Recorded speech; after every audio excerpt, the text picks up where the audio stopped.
Hello and welcome. Well, it is round 9 of the ARL GT3 trophy of South Tim Cox with Sam Fitzpatrick as always. And wow, what a season it has been. Can you believe it? Already 9 rounds out of the 12. And not tonight. It's going to be, I get the feeling, another cracker, Sam, isn't it?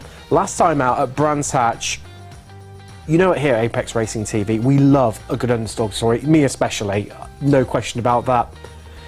I thought our underdog story of the season was going to be Salvatore Piazzese at Monza, the AM driver who was right up there fighting battling with everyone. But no, it wasn't. We had a Pro-Am win overall, Sam. Yeah, it was an amazing performance from Mitchell Drysdale, who has had a terrific season and also been driving like a pro for the entire championship. Such a smart driver and always up in the top 10. But with that reverse grid that we have with this 2-race format, which we're also using tonight as well, he was able to take full advantage.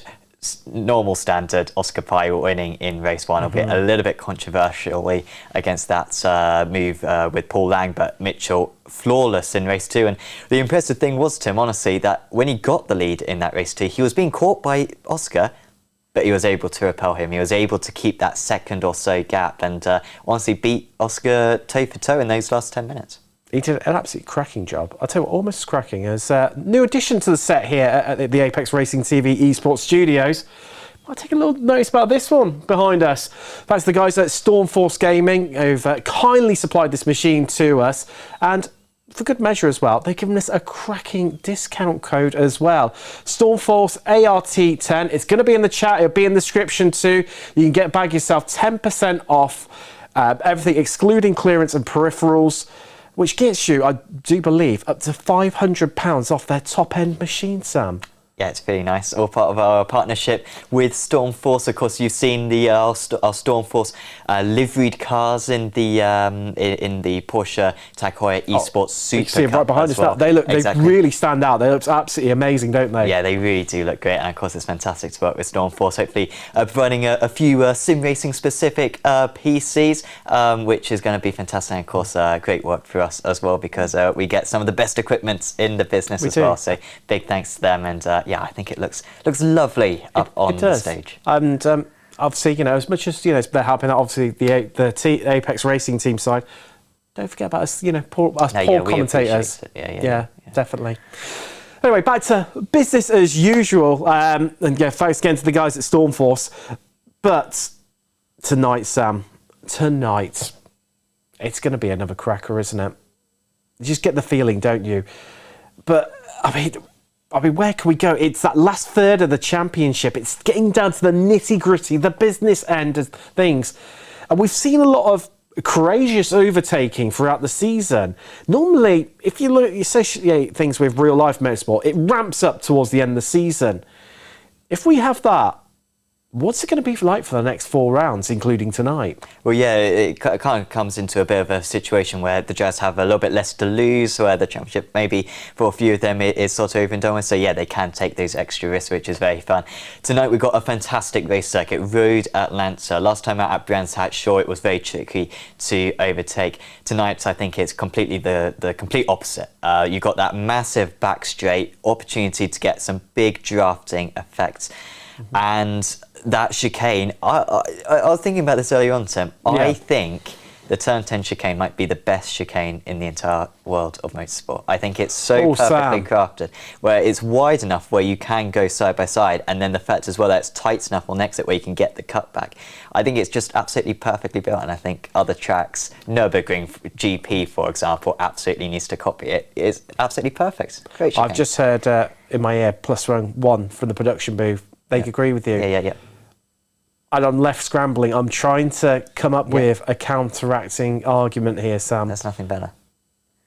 In terms of history, you can go for like the Monza ones, for example. Yes. But in terms of actual quality, Atlanta's in a league of its own, and that's why the racing is so good around this place, because you got that entire run from turn 7 all the way pretty much to turn 1 on the next lap, where you can get the draft on the back straight, you can get the other driver off a line through the chicane and then run it all the way flat out through those final couple of sweepers, 11 and 12, and across the line as Tim desperately scrambles. It's really bugging me, Sam. I'm trying to Let us know in the chat, obviously, if you can think of anything that comes close.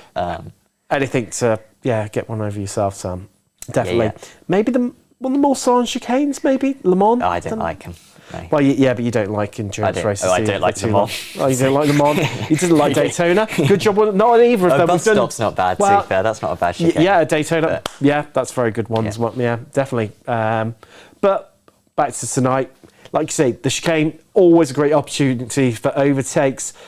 But then also in turns 7 and 8 out the back, before you come out onto that long back straight, if you're clever enough, you can potentially sneak up the inside there too. Yeah, turn 8 is such a slow speed corner that, if you bomb it up the inside, there's not really anything that the opponent can do. And obviously we haven't even mentioned the S's, one of the most fun aspects or fun sections of track in the entire world of motorsport again.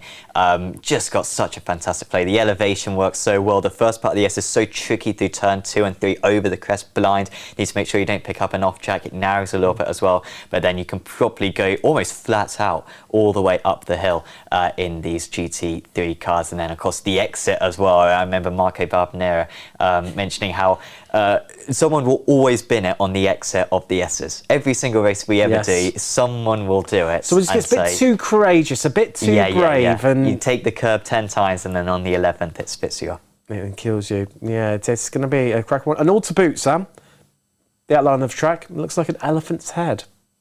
It does. Greg Jonesberg, if you're watching, he knows. One of our fellow commentators here at Apex Racing TV covers. For those of you European might not have heard Greg, he covers some more late night stuff being based in America, and it completely broke him. Real world commentator as well, commentator for Atlanta numerous times. He's the host commentator at Summit Point as well for those iRacing fans, and he never spotted it before until I pointed it out to him. He loved me for that one. Let's take a look at the calendar, though, of what we've got ahead for the rest of the season. Of course, tonight it is Road Atlanta, as Sam's mentioned, and we've discussed about Manicourt, brand new to the sim. That's coming up in a week's time. And then it's back-to-back races till the end of the season at Suzuka. And then, of course, Sebring just in time for the 12 hours of Sebring, Sam. Yeah, exactly. Yeah, so that's the real-life 12 hours of Sebring. I think just a couple of days before that. So that will be, a lot of fun. Manicourt, I'm so looking forward to. I'm always a big fan of Manicourt. A venture into the unknown because it's a brand new track. And yes, we've seen it in certain officials in iRacing, and you can draw similar, comparisons from other sims. But for us here as a broadcast at Apex Racing TV, this is a bit of a venture into the unknown. Could be processional, but they're normally known, these drivers, even at a boring track, they just don't get the memo on that one. And hell breaks loose, and we have some absolutely amazing racing. And I think, talking of racing, let's take a look at the format. So tonight it is format B, which is the sprint races, 125% race, and then, 25-minute race even, followed up by a 30-minute race for race 2 to round things out. Of course, for the grid for race 2, it's the top 8 inverted. 10. Sorry, top 10. Top 10. Apologies, top 10 inverted, which always adds a bit of spice. Yes. This format does. It always does. It is never a dull moment. Exactly. And when you get those opportunities in that 10th position, you absolutely got to take them. It means that it's almost more tense watching the battle for 10th position in the race than it's maybe watching 3rd or 4th, because, if you can get onto pole position, you got a good chance. Around this circuit, maybe not as good a chance as what we had at Brands Hatch, where you can just hold up the rest of the field, but still, it's where you want to be, and not everyone gets an opportunity across the season to start from pole, so that would be very special for a couple of the drivers. In the Drivers' Championship, Oscar Pye has just been so good to him, and just a heads up as well, these points include the 2 drop scores, so 2 drop scores have been applied, and so it does flatter a few of the drivers who have missed a couple of rounds. So Oscar, he's out in the lead there, but it could still flip because his worst score is a 0 score, so that he can't afford 2 bad rounds. With Oscar, he's been absolutely flying, or it's boom or bust, all or nothing for the young Frenchman. And like you say, I do have to wonder, is there's going to be a bit of a chink in his arm? And he has got stronger and stronger as the seasons go on. It's going to take a lot to beat him off that top place. I'll also say every single B format we've had this season, he's finished 1st in race 1 and 2nd in race 2. 3 from 3 so far. Surprisingly as well, from those standings, no Sim Race Sweden drivers. No. They are gone from the top 6. Yeah, and Paul Lang up there in 2nd position. Frederick Schwartz, race anywhere. have overtaken Sim Race Sweden as, the top team now. So. And Will Dames looked like he was one of the more stronger drivers compared to Swartz. But actually, it's the consistency of Swartz that's actually paid off for him in the championship standings, whereas Dames has been, a bit slightly more erratic compared to Pye, but very much boom or bust, all or nothing for Dames. So yeah, I think it's going to be interesting to see, see progresses, a few more decent results for Dames, and I think you can see him creep in. But let's take a look at Pro-Ams, and well, after last week's overall victory from Brands Hatch in race 2, well, no surprises whatsoever. It's Mitchell Drysdale leading the way. But it's what's happening behind Drysdale, isn't it, really, Sam, that's getting a bit more interesting. I mean, Drysdale, he's got half of one hand on that trophy. Yeah, I'd say I'd go as far as one hand and 4 fingers, honestly. Would you? I mean, it's a big old lead, 96 points, but it takes a few bad results, and Natini isn't, he's there, but then equally, he's got Thomas Yaz right up behind him as well. So unless it all falls apart for Drysdale in a spectacular fashion, can't see him being caught. No, and he has been ever so consistent this season. Had a bit of a mare at Interlagos where he was taken out with no fault of his own. But besides that, he's barely had a bad round. So Drysdale with a couple of good drop score, well, one good drop score at least. I think he is looking very good and has consistently been the fastest Pro-Am. And yeah, just not giving points away. It's really impressive. In the amateur category, meanwhile, Pierre Zeze going into the last few rounds with a slight advantage in the championship. It's still sort of up for grabs is this one, and still 40 points ahead of Claudio Gasparini at the moment, so it could change slightly, but I think Pierre Zeze actually benefits a little bit. I think his drop scores are better than the other drivers' drop scores. Yes. So I think that gap actually is, if anything, probably most likely a little bit bigger. But interesting that, him and his teammate, his North Sim Racing teammate, absolutely miles ahead now. Paul Collishaw, decent run of form recently for Collishaw, but he's quite far back now. Yeah, he'd been not in that top 6, and then he got himself, I think, well within to the top 3, but it's just slipping away for a little bit of no fault of his own. Didn't maybe have necessarily the best Bathurst that he could have maybe capitalised on, and it's a perennial, Paul Collishaw. If the only luck he has is bad luck, and I think he will admit that himself as well. It's such a crying shame because he's a driver who's really improved, just bit by bit. He's been chipping away at it and getting faster and faster and faster, and it's great to see. And hopefully he can hold on to that top 3. But it's been Jeremy De Boyver, just shout out to him, won the last couple of rounds in the amateur category from really nothing, and he's got 2 in a row, so he's been fantastic form. I think 11th place at Bathurst, and even managed to get, I think, 10th place in race 2 at Brands Hatch, so watch out for him. Not in championship contention, could still maybe get a top 3, but arguably, the favourite to win the amateur category tonight, seeing he's got very good form. And your favourite, Philip Russell? Yeah, brother of George Russell, obviously, and of course George announcing the W14 earlier on this week. So I've heard some stuff from Philip, and he's saying it's a quick car. Oh, so really? Really? Behind the scenes there. I love your Philip Russell meme. I do love it. It always makes me laugh. Yeah. It's got a lovely entertainment. But let's talk about the team's championship, Sam, and that has been dominated all for. Well, certainly the first half of the season, it has been Sim Race Sweden. They have just come along, blown it apart, and then it's imploded on them. And now they're doing 5th. Yeah, a little while back. I don't think any of their drivers were available last week, so that's quite a big gap. Race anywhere would need an absolute catastrophe. But to be fair, there's no drop scores in the team's championship, so it can really go badly for you very quickly. If like what happened to Sim Race Sweden last time out.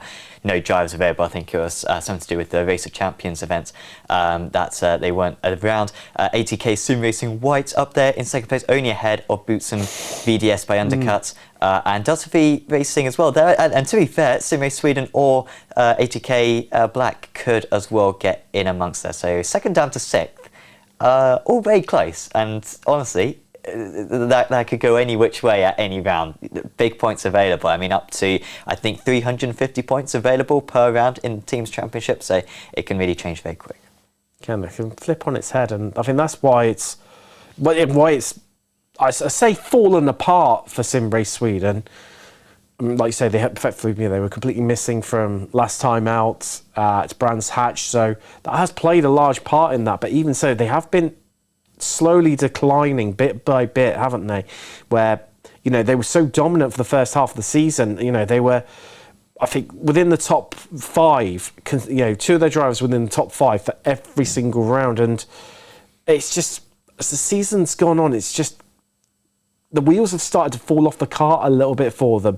They've got caught up in incidents where, not necessarily their fault, and the rub of the green's definitely not going their way. It's a real shame.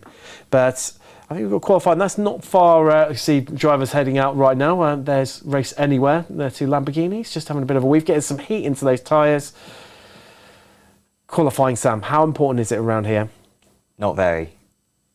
Unlike Brands Hatch, that's all you need to know. It's so different. That's all you need to know. There you go. You can overtake around this place, so I think that's good. Some slipstreaming. Hopefully, we don't see any drivers, teams looking at the front row. I want to see 6 different teams in the top 6 and see who can win out, and then do it all over again for race 2. I'm looking forward to it. Pro-Am victory overall again. Richard Drysdale, can he do it again? Yeah, sure. I'll go Drysdale get a podium tonight. I'll go that. Yeah, I don't think he'll win, but. That is your Sam Fitzpatrick prediction of the day.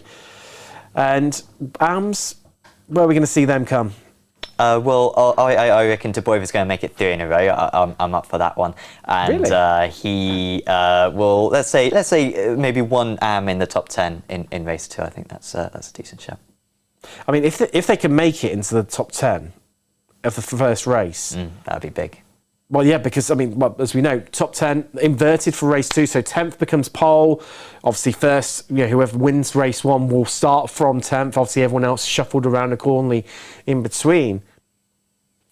It's possible. As you mentioned, those few hot spots where we could see drivers fall off the track, and, it's a little bit wider than what we experienced at Brands Hatch. So if there is an incident, and like we definitely experienced at Interlagos, and we had the big one, where narrow part of the track, there was a spin, everyone just piled into one another. One of those things just couldn't be helped, where the whole field was coming through like a freight train. We lost a lot of drivers that night, didn't we? And a bit more of a wider track, so don't foresee that happening really here. But they're going to be there to pick up the places, aren't they? They've always done it, the AMS. Yeah, that's certainly what they're going to have to do. And shall we catch the end of qualifying? I think so. Yeah. Definitely. We'll head to a quick break now. We will see you the other side, where we'll be live trackside for the end of qualifying and the 2 races. We'll see you shortly.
Hello and welcome back as we are now trackside at Road Atlanta.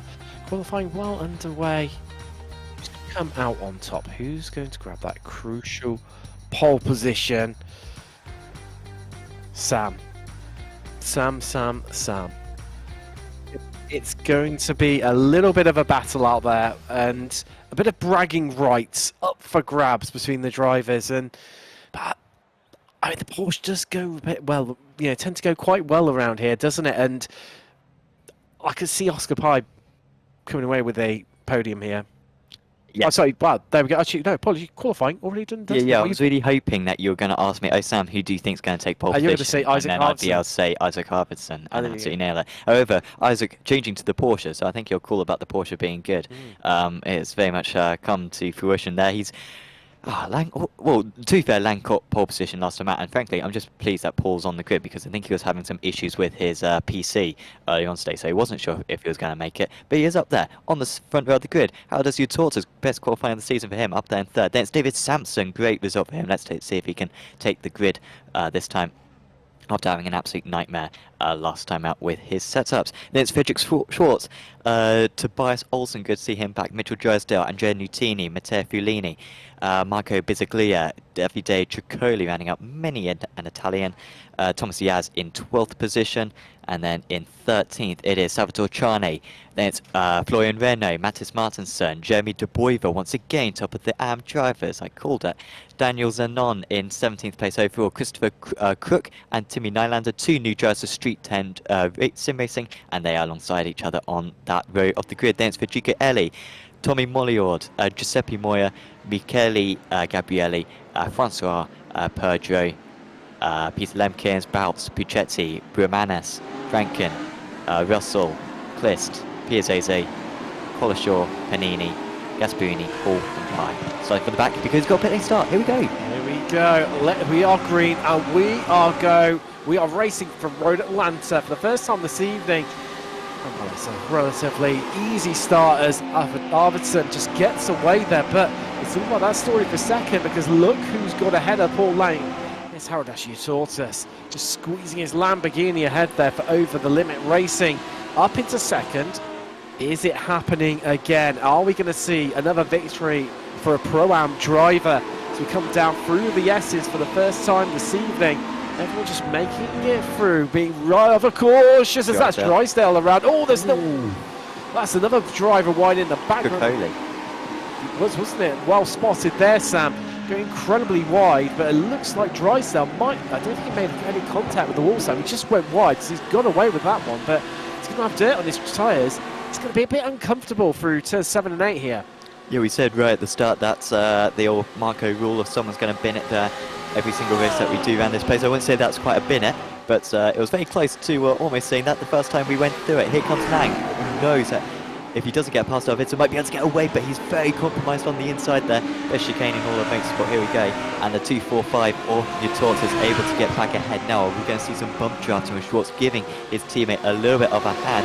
Not really helping out too much there onto the grass. That's risky stuff. It's so easy to lose the car once you dip a wheel onto the grass in iRacing. Utorta's not giving this one up whatsoever, and he might have a decent line into the next section of corners. But Lang, as long as he's deep on the brakes, should have this one covered off because this is where the track starts to narrow out, and actually Utortas might be at threat of losing his rostrum position as well, but now he hangs on to the P3. Wow, what some epic driving there from Utortas. He's literally teaching us how to send it right around the outside, how to hold on for Dylan White. Binned it. Oh no, he's gone, hasn't he? Well spotted, Sam. Yeah, he's dropping like a stone through the order. Let's take a little look at the replay to see how this one all unfolded. It's exactly where you predicted, Sam. Too much curb. And around he's gone, oh, that's a big hit to the wall. And, oh, people are going left, right and centre. There was someone else who went off too. Didn't quite catch who that was. But Sam Schwartz, it's all gone right for him. Pirimanes, I think it might have been him potentially who made further contact with the wall. But meanwhile, just keep your eyes happening down towards the tail end of the field. Pye's got going, but he is a lap down. Likewise with James Hall too. So not what they would have hoped for at this stage of the race. Especially for Pye, our championship leader in the pro category. But this means it doesn't, well, you look at what it's done to the top end of the standings.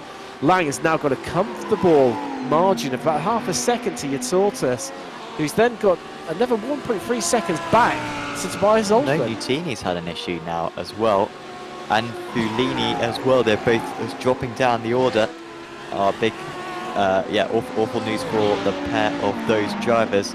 By the way, it was Chani who lost it on the previous lap, and there's Fulini still going very slow. Well, this is so frustrating for Matteo Fulini, such a consistent driver, and then 2 races in a row, or 2 race ones in a row, he's been in prime position to get a reverse grid pole, and something's gone bad for him. I think he's got a clean car still, but the car, that Lamborghini will have a long run back, and yeah, I imagine we'll get a replay of what happened to Fulini a little bit later on in the event. But it means that De Boer is now up into P12, and what a debut this is for Christopher Crook, running in P2 in the amateur category. He has got an excellent iRacing, to be fair, Crook, and he will have a chance as we see the 2 3D wrap drivers switch around. Moya, who has already won a podium this season, he's up into 14th place. This does help Crook, doesn't it? Because it does mean he's got a, albeit they are teammates, but he does have a car between himself and, you know, 3rd place in the AMs being Zanon. So it's looking comfortable right now for Crook, but we've still got a long way to go. We are just over 4 minutes complete out of the 25 in race 1. With Arvidsson leading the way, Lang and Olsen, your podium in Pro. However, Yatortus, your leader in Pro-Am, is on the podium overall right now. He's in 3rd. Drysdale and Yaz, 6th and 7th respectively, are 2nd and 3rd in Pro-Am. Obviously, as we just mentioned, in AM category, Royvat leading that one relatively comfortably with Crook and Zanon, who just behind him. As Trani losing a few places as well. It's all shuffled around. And Nutini. I've classed well. Absolute pair. Something's happened to Pi as well. It's all gone a bit wrong. The team has gone back to the pits. It's not the meeting that he would have hoped for. Certainly Oscar Pi. It's a drag race on here. It looks like he's going to concede the place into the chicane. Tobias Olsen just slips his way past up the inside. And that's the move done. And the Swede is through. Yatortus, he's still sitting relatively comfortably, but that gap between himself and Mitchell Drysdale, who's now only got 1 car, which is Sampson. He's directly behind him, between himself and Drysdale. And it's, well, with the momentum of Yatortus now being, where he's almost going backwards, conceding places, Drysdale's really going to be rubbing his hands in glee right now, Sam, because surely, you know, you can see that he's got to feel a bit vulnerable as Yatortus. Yeah, this has very much been the story of the Pro-Ams in the second half of the season, that even when Yatortus puts in a fantastic performance as he did in qualifying, and frankly, he's driving very well in this race 1 as well to stay as high as 4th position. Even now, he's only beating Drysdale by two places, and with the gap that Drysdale has built up, he really does look unbeatable in the championship, because he is that consistent as Moya, who's moved up into P12. But yeah, Yatortus dropping down slightly. By the way, yeah, of course, you were mentioning before, Oscar Pi out of the race, it looks like. Did take part in a couple of laps. In fact, I think he is actually getting back out on circuit now, Oscar Pi. So must have crashed earlier on, then getting a fast repair, and now back out on circuit again. And I didn't really explain it much earlier on, but he had a pit lane start to serve. He was blamed for the race 2 start crash last week, and so he had a pit lane start to serve for this round of the championship. So that was why he started so far down the order, and this of course will be the first time that he hasn't won a race 1 so far this season, as and we've got some replays of some action earlier on. Let's take a look at how this all folded earlier on, and well, it was an eventful start, but well, I say start, it hasn't really even slowed down, but Arvidsson just got away and just controlled the pack very, very nicely. And I think hats off to Yatortus, he really got away well, but it all got a bit congested in the midfield just behind them, as it normally does around Road Atlanta. Look, I mean, for the vast majority of them, they made it through safely, but, well, you can see, spinning Audi that comes right back across the road, unsighted, and did the right thing and held his brakes, but they put him right onto the racing line, which, through no fault of his own, they see Drysdale running incredibly wide there. And then, was that Panini? Yes, I think it was. I can't fully remember, but maybe. And yeah, that was the spin earlier on for Shorts into the wall. he had a good chance at a strong position. As actually seeing in that bottom right as well, Samson moving his way past. Here was Fulini's incident then, and that was with one of the other Italians, and this was Pi. What's going on here? Oh, so he's already got damage, I think, at that point, Oscar Pi, and then he's low with one of the Race Anywhere drivers. Yeah, so just lose the rear there. Which could have been Schwartz maybe after his spin. It would have been Schwartz, wouldn't it? And ironically, Schwartz has come back out again, Sam, and he's just set the fastest lap of the race so far by around about 2/10 as well. Well, he was half a second faster than the race leader that last time around, Schwartz. Man, he really could have won this race one. It was one for that crash. Well, exactly. I mean, he's looking in a strong position, but these things happen, don't they? And it's one of you called it rightly so, Sam. There'll be some victims on the exit of the turn that are coming out of the S's, and you weren't wrong at all. Turn 5 has definitely been the troublesome turn for many of our drivers. Let's look back from Samson right now. That is your tortoise behind him, so Samson has cleared your tortoise. This is where it's going to be interesting, because I tell you what, Drysdale is going to be, I get the feeling he's going to start prodding and probing. Not necessarily making the move, but just employing the mind punt, playing mind games with your tortoise, an unforced error. Yeah, I think that may well be what he's doing. Doesn't need to do too much. Good to see David perform so well. I think this would be David's best result of the season. So frustrating what he could have done at Brands Hatch. Honestly, could have maybe won race 2 at Brands Hatch, but unfortunately I think he put on the wrong setup initially, because obviously he needed a little bit more fuel for race 2. Changed the setup and then didn't get back in the car in time. So I think he missed the start, and I think a P4 start position. I think he actually started ahead of Drysdale, and of course Drysdale went on to win the race. Tripodi with a little bit of a issue, just dropping down to P12. Martinson currently pole sitter for race 2. 10 car reverse grid, remember. And Martinson on that position. However, here comes Giuseppe Moya, who is already up 11 places. He's trying to make it 12 right now. And, well, Moya doesn't need to make the move around this part of the circuit, because he's got this, 800 metre straight in order to make it right now. Oh, but he's scuppered his exit right now. I think it'll take him an extra.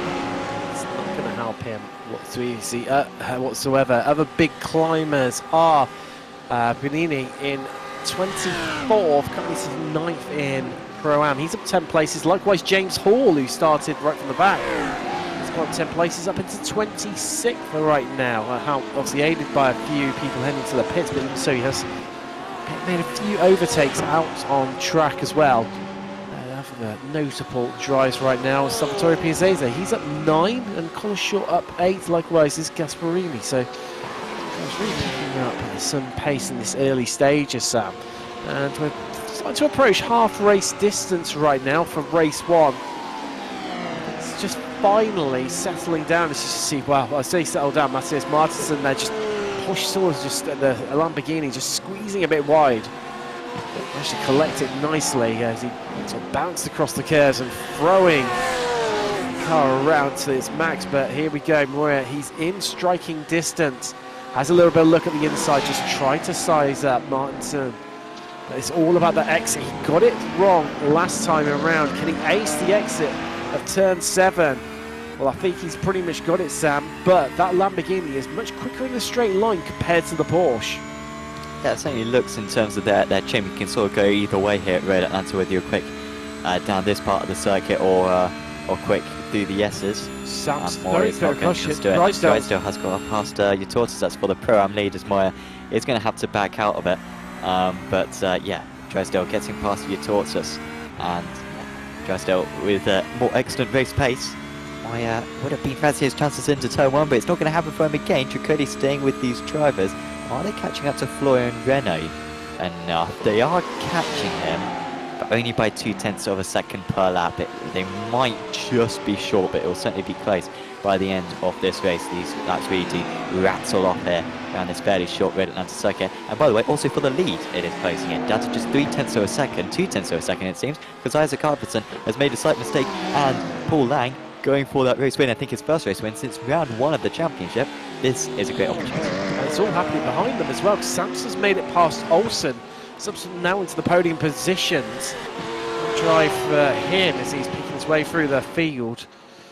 Here we go. What is Lang going to do? Is he going to just sit behind Arvidsson and just toy with him? The lion toying with his prey right now. We're going to see a lunge up the inside. Arvidsson knows he's in a bit of trouble. Defends that inside, covering off the Lamborghini of Lang. But he's got that one covered off. But in the end, Lang just not making too adventurous attempts to squeeze it around the outside. He knows he's got a bit of time on his side. As mentioned, around about half race distance. Still plenty of racing. We're going to see another around about 8 or 9 laps, I'd say. Even as far as 10. So that's what it was coming across the line. Though more like 9 it'll be. No, Moya. Oh! Moya, no. And Martinson. Oh, whoa. I'd say going for the joke lap. I freaking love this pit lane. There was an event, I can't remember who it is, I'm very sorry. I think it may have been on the Sim Speed, I think it was, a couple of years ago. And yeah, you had to do one lap through that pit lane, and it was a lot of fun. Well, which ironically I think is the better pit lane, personally. I'd like it. I like a tricky pit entry. Unsafe rejoin now because Kate didn't go through the full pit lane exit. Oh, he didn't? Okay, well, let's see what the stewards think about that one. Yes, the nostalgia steward. All that's going on. We see the flashing lights there from Drysdale. That is Olsen, who is ahead of him, who is harassing. He's haranguing as you mentioned. Lang's got past Arvidsson. He's finally, well, he's not quite done it because Arvidsson comes straight back at him on the switchback, and Lang hanging out to dry around the outside. Looks for the undercut there. He can get a bit of a run on towards the line, but he's going to be too far back. He knows he doesn't have to push it too hard as he has another look into turn 1, just looking up that inside, just playing, moving Arvidsson around right now to try and force an error from him. But behind them, Drysdale's got past Olsen, and the man in the Ferrari, he's unstoppable, Sam, inspired, invigorated by that win he had last time out at Brands Hatch in race 2. Just going from strength to strength to strength, as we see. This is how that's Samson. Thank you. Getting past. As you told us. Gets that move done. This is how it all started off, wasn't it? Oh, so that's how Olsen got. No, so that was how Martinson and Moya got past, and then this was Drysdale getting past Eutortus. So Drysdale, yeah, up into that 4th position, and then oh wow, that was a big moment, and that's how Lang lost so much time to Arvidsson. I can tell you, on my pictures as well, yeah, that Lang has been able to get past. Now, unless Arvidsson is able to get past back past straight away, I feel like the Lamborghini might have the advantage. Looking strong right now is Lang. Is that the definitive moment in the race for the lead? But look at Arvidsson, he's looking back, he wants redemption, he wants to get that play straight back from Arvidsson.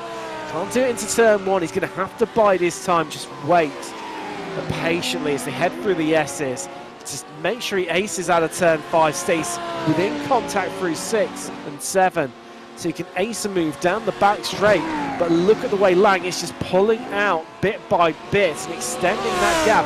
But I tell you what, Arvidsson got loose again, coming across the bump on the exit of 5, but he's just about staying within striking distance. Can he ace it through here? Through 6. Oh, he's off! He's lost it! Oh my goodness, 2 race leaders making crucial mistakes. Arvidsson first, and then just as he was propelling away. I mean, there was absolutely no chance that Lang was going to lose it. And for the 2nd race 1 in a row, Paul Lang leading at the halfway mark, but not going to win. And we've got a Pro-Am back on the podium overall, Sam. It's not Eutortus, it's now Drysdale. And he's looking comfortable there right now. He's got about half a second advantage over Olsen. So we ride on board with Samson. And look what's happened now, because Arvidsson is only 8 tenths in front of us. So we ride on board with the Brit of Apex Racing Academy.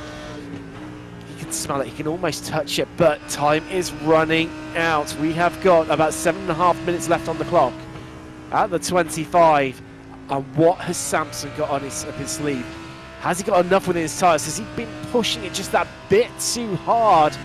Surely you're going to argue that Arvidsson has definitely been doing that, where he's had numerous excursions. He's looked really uncomfortable across those bumps on the exit of 5. You can see it there. He goes much, much wider compared to Samson, who goes to that shallower line. It's a lot more comfortable line, whereas Arvidsson is definitely risking it. But look, Samson's taken 3/10 out of him.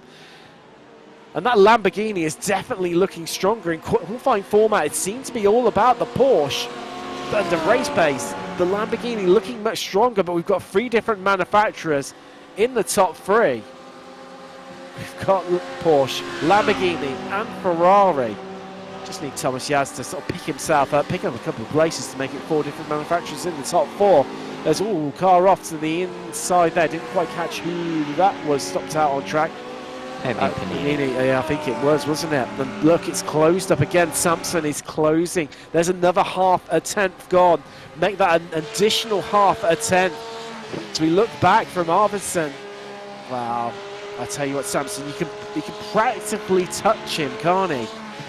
Yeah, this is all going very close now. Arvidsson, of course, he had that off earlier on, didn't he? So I wonder if he got some damage from that, and hence why his pace has dropped off. But when we did see it, I think at Red Bull Ring and also at Indianapolis as well, Arvidsson very good in the first sort of 10 minutes of a race, but then he starts to fall away as he goes wide. But actually didn't lose a whole lot of time now, Arvidsson. That was very risky from him, but looks pretty good in the end. Preferring that wider line across the curves, and he might be marginally quicker, but he's playing with fire, and if you play with fire, expect to get burnt. And he's already had one moment where he's ran up against the wall and, you know, given himself a bit of he's very vulnerable down the straights as well. Samson making up strong time, even though he hasn't got a particularly strong slipstream, gaining 0.2 of a second down that back straight, and he started off 4.5 tenths behind. If he can just get within 0.3 coming onto the back straight, it should be an easy overtake for him into the chicane.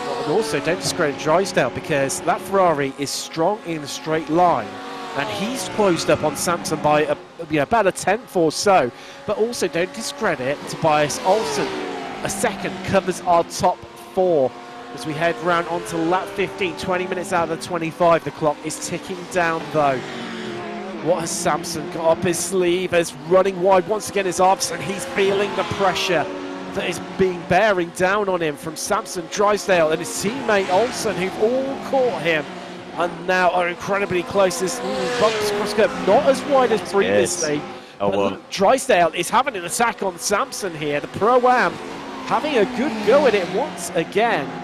And that might just be Arvidsson's saving grace here, because Samson has lost around about a tenth or so to Arvidsson, but he's going to use that slipstream. He's going to catch him as we head down the back straight, through the kink that is 6, across the crest, through the kink that is 9, and we're going to come onto the brakes. How are they going to emerge as we look down from the helicopter view?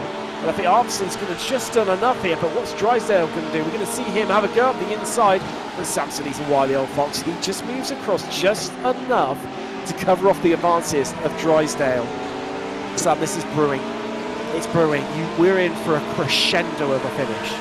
Yeah, and yeah, Drysdale's straight line speed looking very, very strong right there. So yeah, if he can get himself in play, he's got probably the most raceable car, because Olsen, I think, ran wide as well earlier on, so he might have a bit of damage. But I don't see a whole lot of visible damage on that machine, as Arvidsson ran slightly wide through turn 1, and it's left him vulnerable. Again, I think it's all about that 0.3 of a second. If you can get within 0.3 going onto the back straight, like he is right now, I think Samson should be able to get past into the chicane, or at the very least, of course, get his opponent offline. Again, Arvidsson came good speed through there, but he's going to have an excellent couple of right-handers, as meanwhile Olsen trying to get underneath. Drysdale has been very passive so far up against Samson, as Olsen pushes it a little bit too much, got to the perimeter of the circuit, had to back out of it, but out in the lead. I think this might be the moment where Samson loses. Well, look, Olsen's in trouble now, because here comes Utortus. All that battling with Drysdale really backed him up, and he's not got the best of exit. That's what's allowed Utortus to come back alongside, and we could see the Lithuanian have a chance of getting himself back inside the top 4, but look at how Arvidsson's defending Samson, trying to dive right around the outside. He knows if he can keep it alongside, he'll have the inside to the next corner, but Arvidsson just carrying a bit more speed, and Utortus can't make the move on Olsen. Oh wow, as they come across the line, Sam, I think this is going to be two more to go, as Drysdale right on the outside, backs out. Samson lives to fight another day, but all this bickering and infighting between second, third, fourth, fifth. Samson, Drysdale, Olsen, Utortis. It's all playing into the hands of Arvidsson right now, Sam. And meanwhile, Jeremy De Boer very much proving me right, because he might well win this race 1 and get reverse good pole for race 2, which would very much help his chances in that one. Albeit has got Fulini coming back very strong. He may well once again miss out on reverse good pole by 1 position, just as he did last time out at Brands Hatch, unless he can have an inspired final couple of tours of this circuit. There's only 1 more lap to go after this one. Samson not going to have a great chance. He'll be close, but he won't be close enough to get Arvidsson offline. That's what he really needs to see. It just had a slight twitch, only a minor one coming out of 6th, Sam, and that's what just gave Arvidsson that like 10th and an edge, and allowed Drysdale to catch right up onto him. And look how he's going to come up the inside. Who's going to be last late breakers as the Ferrari of Drysdale has a good send up the inside, but Samson able to carry that speed where he just went in a bit deeper. But look at Olsen, he's now fighting over Drysdale, and they're all fighting with one another. They're all running over second place as they push across the line. Arvidsson, well, he's clearing off into the distance, and Olsen's going to sneak past Drysdale. He's now up into 3rd, and Arvidsson has got 7/10 of the advantage, the biggest buffer that he's had for probably about the last 7 minutes, as we're on to the final flag, final lap, white flag in the air. And I think Arvidsson might have just have done enough here, Sam, bar a mistake. Yeah, and dare I say, I think Arvidsson has maybe been the 5th fastest driver in the second half of the race, and that's not even including the likes of Schwartz and Pai and Lang, who have had issues earlier on in the event. He has been caught by these drivers, but just because Samson wasn't able to get a properly good run, he maybe had 1 attempt at it, he hasn't been able to do anything about it. And of course, that attack as well from Drysdale on that previous lap has really relieved him. I think this would be Sim Race Sweden's first victory of the season, long overdue. Obviously, Olsen fully deserved the Indianapolis-based victory earlier on in the season. Arvidsson led for a bit of that as well. They've led various races. Red Bull Ring as well comes to mind. But for the first time after 10 wins in a row in the F3 Championship, Arvidsson looks like he's going to take his first win in the GT3s. As he comes around the final turn, what a race it has been, and Arvidsson in the end takes the victory here in race 1. Samson 2nd, Olsen in 3rd, with then 4th, 5th and 6th. She's top 3 in Pro-Am. Drysdale, Yatsortis and Yaz. There he is, Jeremy De Boer, 10th overall. That means he is going to grab the reverse grid pole. And Sam, you said the battle for 10th is going to be the most interesting, and it'll probably be quite quiet out in front. Well, it's been the polar opposite here. Zanon and Crook. Crook on his debut, a great result for him. He finishes on the podium in the AM category, with Daniel Zanon finishing 11th overall and 2nd in the AM category. Wow. What a race, Sam. What a race. Yeah, and so many mistakes from drivers as well. So I think that was a little bit of an issue for Kolosho right at the end. But even Fulini actually had a little bit of an issue at the end. He was battling with Zanon for P11, but dropped down to 15th place in the end. But well, yeah. So yeah, I'm surprised how many mistakes there were honestly out there, Tim, because I think there were 3 or 4 drivers who made mistakes, including Arvidsson himself. But certainly Olsen will be thinking he could have won that race. Lang will be thinking. I mean, obviously Pai was probably out of it. Samson came close. Even Drysdale. To an extent, Sam. I mean, he got himself up to 3rd. He was knocking on. Well, he wasn't knocking on the door. He was banging and smashing into the door of 2nd place. I mean, if he got past Samson, you never quite know. He could have really mounted the challenge to Arvidsson. And Schwartz as well. I think Schwartz had definitely the pace to win that one. He was constantly setting purple sectors throughout that event, down in like 25th position. Well, shame for him that he made that mistake all by himself on only lap 2 of the race. Here are your classified results from race 1. Arvidsson with a victory. Samson and Olsen 2nd and 3rd, and running out your podium. A return to winning ways and strong performances for the Sim Race Sweden eSport outfit.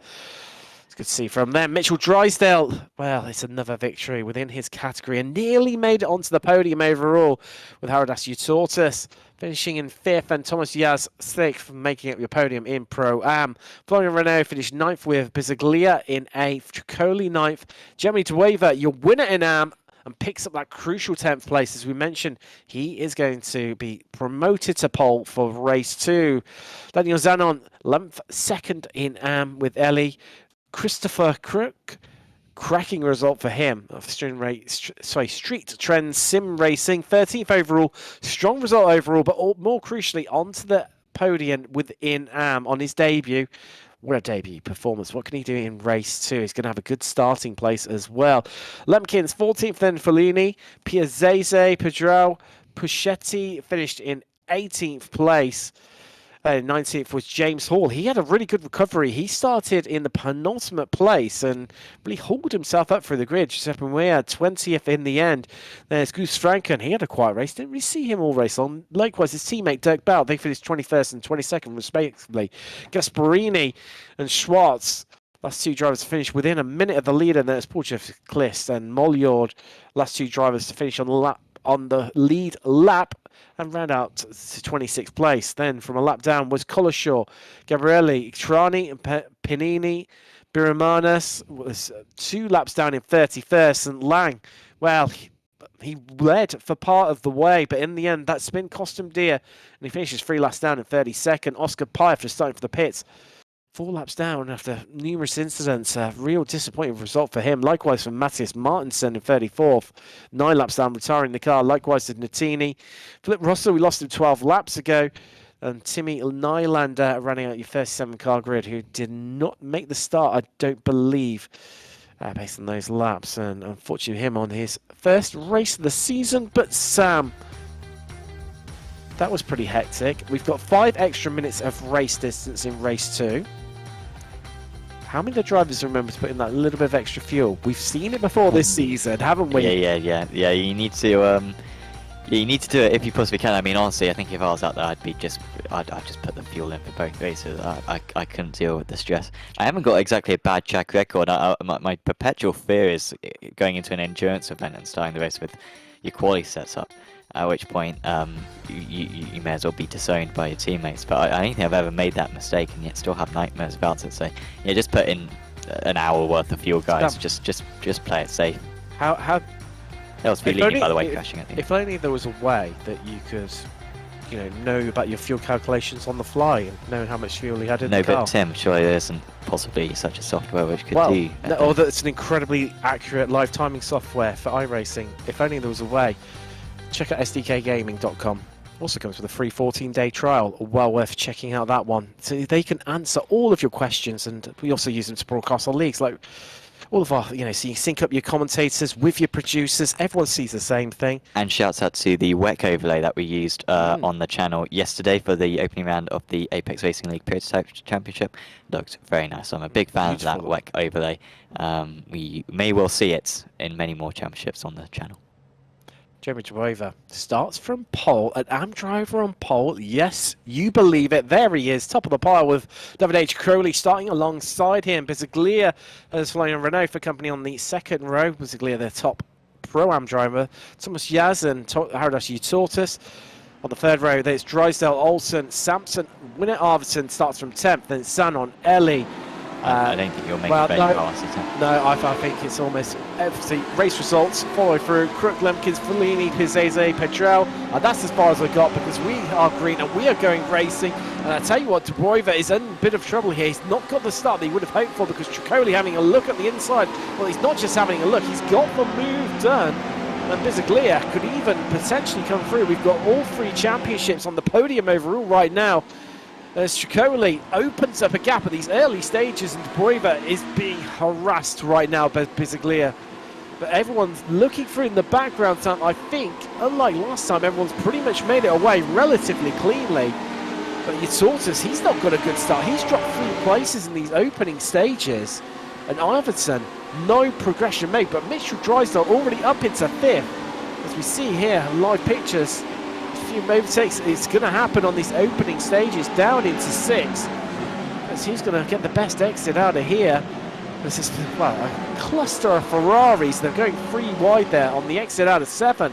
As we come down the back straight, Rueva just having a little bit of breathing space, but look at the gap that Tricoli's already opened up. 8/10 of a second since he took the lead of the race into turn 1 at the start of the lap. As Samson falls behind Zanon, dropping down into 11th, a bit further down the field. Zanon plays bit cracking progress. Oh, wow. Is it looking relatively calm, Sam, or am I just being overly optimistic here? Yeah, I think, well, we've got a lot of field spread already in those spinner in the background, Sam. As, yeah, spinning round is David Sampson, so, and also Puccetti as well, I believe, involved in that one. So a couple of issues in the final corner, which we didn't see a whole lot of problems actually in race 1 around that part of the circuit, but we have seen it early on here, as we see David Sampson here. That was with one of the 3D wrap drivers. That's your tortoise on the outside. Actually, I think that's probably just Sampson's fault there. Going into the back, and then it was actually one of the Race Anywhere drivers. Oh, it was Frederick Schwartz. Oh, that's a shame for Schwartz. And Oscar Pye also having some kind of issue. I don't think he had to start from the pits for this race too, so I'm not sure quite why he's so detached from the rest of the field, but yeah, that's a very competitive 3 drivers outside the top 20 right now. We're talking a free, Sam. We're going to go 3 wide down the back straight. So they all sort themselves out, drop back into 2 wide. I'll tell you what, Drysdale, he's caught up in this. So is Yaz. So is Arvidsson. Arvidsson's going to be on the outside, trying to squeeze his way past Thomas Yaz. But, oh, Drysdale just jinxed out there. That caught Yaz a bit unaware. That's going to allow Arvidsson just carry a bit of momentum. Or is it? Because though he's on the inside, he's slightly behind. And he thinks twice, backs out of him. Thomas Yaz lives to fight another day in 7th place. Because he is desperate to stay onto the back of Mitchell Drysdale and try and move up a place in the standings within Pro-Am. But, well, that could have ended an absolute tear, Sam, and I thought it was going to, but amazingly, I mean, well held by Yaz. Yeah, that was good effort, and it's good to see him fight as well. I mean, as a Pro-Am driver, you get points for your overall position, so he's absolutely in a fight with Isaac Arvidsson. He's not being intimidated whatsoever by the reigning Apex Racing Academy Formula 3 Virtual Racing School Super Series champion, and instead he's keeping him behind with all his might. Meanwhile, Drysdale catching up very quickly to Renault. Renault doesn't quite have the pace of these drivers. He's having an under the radar but very solid performance so far tonight is flowing Renault down 1 place from his race start in this race too, but I think Drysdale is going to be past him nice and quick. That Ferrari really with nice straight line speed, or Drysdale sets up at least with very nice straight line speed, and he's already past Renault, as there was also a dive for Arvidsson. I think he was able to get past Yaz, really caught Yaz unaware, and Arvidsson is up into P7. Christopher Crook, he is battling with one of the many North Sim Racing drivers. That's Piazzese, top of the amateur drivers in the championship, and another solid round is Piazzese managed to secure a 16th place in race 1, up there in 13th place in race 2, which is all he needs to do with the 40-point lead he has in the championship. He's losing place there to Lemkins, who squeezes his way through, and Fellini, and Bout. So Piazzese just drops. Yeah, that is a commentator's curse. Some people say it doesn't exist. Well, there you go. It's dropping through the order. It's all running a little bit wide here. You can see them right now, but I tell you what, hats off to Jeremy De Boiva, because yes, he's dropped, you know, a couple of places, but he's holding on to this dear life. I mean, I think Olsen could well be a little bit too strong for him to overcome. It seems that he's got effectively the whole of race 1 in terms of distance and time remaining left on the clock to go. Excellent livery as well. 8 out of 10 livery that. Okay, it's De Boiva. It's very similar to Apex Racing Team's Stormforce Gaming. It is, yeah. I think that's probably... it's just a good colour combination, isn't it? Yellow and black is excellent. Anyway, Olsen very easily gets in past De Boiva. Can stay in the top 10. I mean, that would be 3 consecutive top 10s. I don't think he's finished in the top 10 for the first, I want to say, 10 races this season, De Boiva. And there's a very decent chance that he might go 3 in a row. Which really does show the improvements that he's made. He's also on hand controls as well, is De Boiva. So he's not running the same setup as what many of these drivers are, but it does not hinder him in the slightest. Moya, what could have been for Giuseppe Moya? He's looked extremely quick tonight, but only started P20 for this race. I think he's about to join his teammates. We're going to have a nice 3 cars in a row from 3D Squadra. Oh, that's into the wall though for Crook. And he's probably going to need a faster pair after that. That's Excellent profile picture. Well done, Christopher. This is his first race, and he's already got a profile picture. Some of these veterans can't ever be bothered, but Christopher's got an excellent profile picture. High quality, cuts out beautifully. Yeah. 10 out of 10. And that's not easy with that hat, but he's given it a good go. I'm just envy because he's got hair, but he's could lose a few more places here, Sam, because look, due to that lack of momentum there, Bouts is catching up on him, likewise Piazzese. So we're just seeing Arvidsson and, well, the battles that are happening behind him as Fellini under a bit of pressure. That is Peter Lemkins trying to find a way past, and here is Crook with Piazzese. Bouts, well, those Piazzese and Bouts have swapped around places now. And, oh, look who's behind them.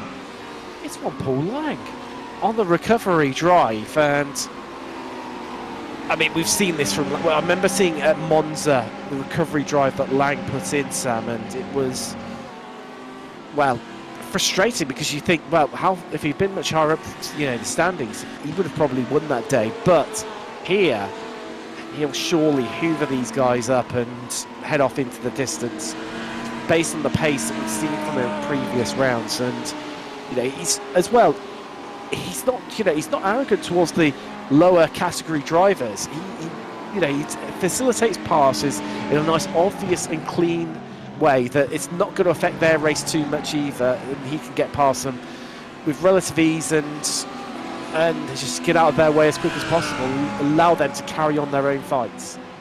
Yeah, he's found himself in this situation many a time, but as you were saying, it's a huge shame because with Oscar Pye having a disappointing evening, he could have got a decent chunk out of those points, but very limited points scored for himself tonight, as I think that was just Piazzese overtaking Cook ahead of him. Basically, being caught by Olsen. Honestly, this should be a fairly easy race win right now for Olsen. He's looking so quick. He did crash, remember, in race 1, and he still nearly won. He's really quick out there tonight, is Tobias Olsen. But he needs to win this race because, frankly, the fact that this guy hasn't won a race in about 6 months is mind-boggling. He was so good in the F3s, lost that race, that fantastic duel, maybe duel of 2022 against his teammate Isaac Arvidsson at Kota. Never won a race for the rest of that championship despite leading the championship after that round. And then should have won at Indianapolis. Brilliant performance. Couldn't win there because some instance with a back marker with 2 corners to go.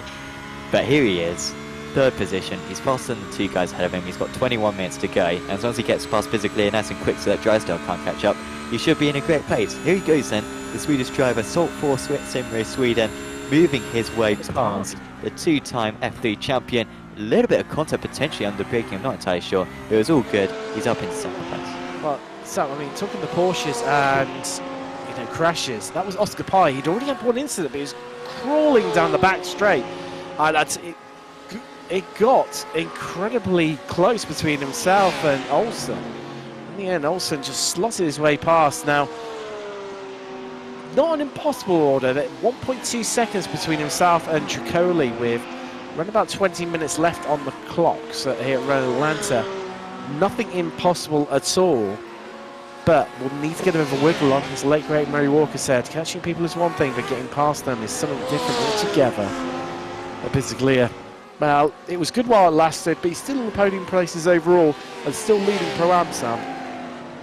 Yeah, that's still all good for Bisoglia. It seems to be right in that Audi machine. Renault being caught by Moya at the moment. If something happens to Olsen, then Moya might be the one who picks up the pieces. He's up into P9 now, up 11 places. It's the Porsche driver, 3rd place out of the Porsche drivers right now. So Moya past Renault up into P9. In fact, there's a nice battle going on behind Moya because I think Zanon might be making his way past Renault very soon as well. That would be for P10. So Zanon, the AMSA driver, excellent pace for himself. The 3D Rap Squadron Corso, who just genuinely seemed very quick tonight. Moya was so quick at Spa, we really expected that team to be up at the front for the entire season. Haven't really been delivering that, and I don't think they'll deliver it necessarily tonight, but they certainly have the potential to if Moya didn't have the issues that he's had. Lance made his way past Bouts, that's for 17. Chris come off track at Yaz and Utortus have just swapped places. Yaz now up into 7th. That's not quite done and dusted. It's not quite clear cut. Oh, well, actually, no, now it is. as you saw us on the inside, just backs out of it. And Giuseppe Moya, said Sam, climbed a lot of places. He's already up 11th into 9th, and wow, he's knocking on the door, starting to conjure up ways to get past Utortis so he can make it 12 positions gained in race 2. Also, big shout out to Natini, he's up 15. Likewise is Lang, those Natini in 20th overall. Lang in 17th overall, although he is progressing. Expect to see those numbers increase, just like it will do for Moya. Utortis, I think as much as he's just lost this place to Yaz, it could potentially just gain this one back as they come down the straight, heading down the hill. But that outside line can actually pay advantage towards you. You carry a bit more momentum through it. Is it going to work out for Utortis, or is Yaz got something up his sleeve as they're side by side? But Utortis has got it done, and then look at Moya. He can sense the opportunity. He saw the door open. He sneaks his car through. Is he going to make it 2 car overtakes in 2 corners? He squeezes Utortis to the outside. Now he's going to be on the inside of turn 1. And look, Thomas Yaz wants to come back at it again. But look, well, I tell you what, Utortis did well as all. That was Olsen making a mistake. Basically, it went past him, but then basically has had his own issue as well. So I'm sure we'll find out what happened there. Basically, he's going to rejoin. That's an awful rejoin. What are you doing, Marco? No. That is awful driving right there from Marco Bizzaglia. And that is a massive shame to take out what was a very good batsman. You could see it coming far a mile away as well. One gets picked off from this absolutely now epic train, which is led by a couple of the Delta B drivers. Florian Renault was Renault the one who made the contact? I'm trying to figure it out, or was it Moya? Moya, I think, was the one who was wiped out. Yeah, I think it was Giuseppe Moya who was just the unlucky one, but that's... Oh, Marco, you were driving so well before, and then it all went south. From the part, but look, he's back on the podium overall. Mitchell Drysdale. Can he hold on where he couldn't really in race 1? Did he get a podium in race 1 as well? I can't remember. I just remember I said he would get a podium. Yes, you did. You said, yeah, you said the Pro-Am would get a podium. Yeah. Probably beat Drysdale. He missed out, didn't he? It's narrowly, but wow. Knocking it, because yes, because the top 3, and then it was the top 3 in Pro-Am, wasn't it? I'll cover that, Timothy. Tavoiva back up in the 5th. Obviously, a lot of people have shuffled up 1 now after that previous incident. But yeah, also just an update on that race lead then. So like Olsen got that 2nd place, then he made a mistake. Basically, it went past. Then I think they may have collided. Hence why basically it went into the wall, and then basically it made that awful rejoin. So Olsen now 2.1 seconds behind Tricoli, and he's actually made it a little bit tricky for himself. Now that car's looking fairly clean for Olsen, so he's still got time to catch up, but he was well on course for catching up to Tricoli. It looked like it was going to be easy for him, but now it's going to be a tight one if he can catch by the end. As for Duque Eli makes a mistake, and Piazzese, who all of a sudden, as this race 2 is going on, finding more and more pace. He's up into the top 10 now, and he's not far off 2nd position in that category. It's really not. Climbed 7 places in class. It's a cracking result from Piazzese. So far, so good for him. What has he got left up his sleeve? Well, he just ran about half race a distance. I would say take a bit of stock, but this is going to be Federico Eli up the inside, or is it as well? Lang just takes a bit of a different line there as he tries to get out of everyone's way. Oh, he tries to make it 3 wide. You can't make it 3 wide through there, Lang. And in the end, ends up losing out. And that just allows Fellini back through. But that did not really work out there for Lang. Wow, that could have been far, far worse there, Sam. Yeah, that was... I think he will feel like he deserved a bit of space, but I mean it's taking a lot of risk in that scenario. It would. I'm saying that if he pulled it off, it would have been one losing season. So I'm not totally playing him for that one, and just good that he can continue. I don't think he got too much damage from it. So still, the sort of back end of the top 10, ever such a long queue. Renault doing very well to hold on to that 8th place, was overtaken by his teammate Yaz in the end, but he could still get a top 10 out of this one, Florian Renault, despite not necessarily having the pace. This is one of his best performances of the season, because we tend to see him around 15th place, and I think we've got a replay of something that happened earlier on in the event. So this is Bizzaglia. Okay, so Olsen's made a mistake then at turn 1. physically, oh, he hasn't left enough space for Olsen there. Also manages to get past, and then, so, yeah. I mean, he needs to turn off the traction control there, physically. He thought that the iRacing grass would be enough to spin him round, and then, I mean, what he meant to here as Moya, absolutely no chance. No. So lucky not more the drivers were involved. I'm genuinely amazed there weren't some. That was Utortus, by the way, who's just not affected by it whatsoever. How he managed to spit his way through that. He was running wide there, Ellie, and that's going to allow Lang to come straight back at him. I believe he's, well, I thought he was on driver's right. He has backed out of it. Zanon's crashed ahead of them. We're about to drive past Zanon. Where is he? There he is. He's exit stage left as we look back from Ellie, his Zanon's teammate. And this is only time surely for Lang. He's up now 20 places into 12th overall. I get the feeling it's going to be very soon 21 places. Behind him, Christopher Croak, debut driver. Can he make it 2 podiums from 2 in his debut round? Oh, not too far from finding out about that one, but that'll be a cracking way to open your account here in the Apex Racing League GT3 trophy. As onto the brakes we come, and Lang just sits behind Ellie for the moment, but it's only time for Lang. He's surely going to not go as aggressively as he did into the final turn like last time around. And just look at the way he's just trying to line up Ellie here. We're going to see her send into turn 1. Ellie just defends that inside line a little bit, comes back across the cover, and we're right on board in the Lamborghini of Race Anywhere's Paul Lang. You get a real appreciation for the undulation here and the almost roller coaster effect through the S's. Yeah, they call this place a roller coaster. I remember the first time that I ever drove it, I remember it being described as a roller coaster. I think it's a decent description. I tend to associate it with the final couple of corners, but very much through that opening section as well. It's very much has that undulating effect. Lang up 20 places.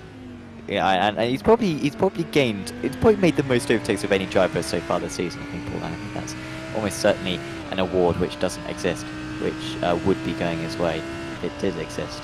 They are quickly catching up as well to Matefu. No, Fellini I think is alright ahead of them, albeit has lost a little bit of time this time. Let's see if Lang can do this. Now getting a lot of time on the 269. How defensive will Ellie go? Here comes Lang down the inside. Can he get it stopped for the chicane? Can he lose the car's width as well? He can, and he didn't fight that one too hard. Behind them, that was Schwartz going past Dirk Boutz, and Boutz is actually going to be under huge pressure over the next couple of corners, similar to what Lang is under pressure right now from Ellie, albeit I doubt Ellie's going to really fight back against this one, realises that the Race Anywhere driver is faster and will just try to stay in his job. But behind them is Schwartz ahead of Boutz. Boutz just holding on against Molliard for 15th position, and in fact Boutz has lost out in that one. He has dropped down, so making contact with Molliard, and Boutz down to 18th position now.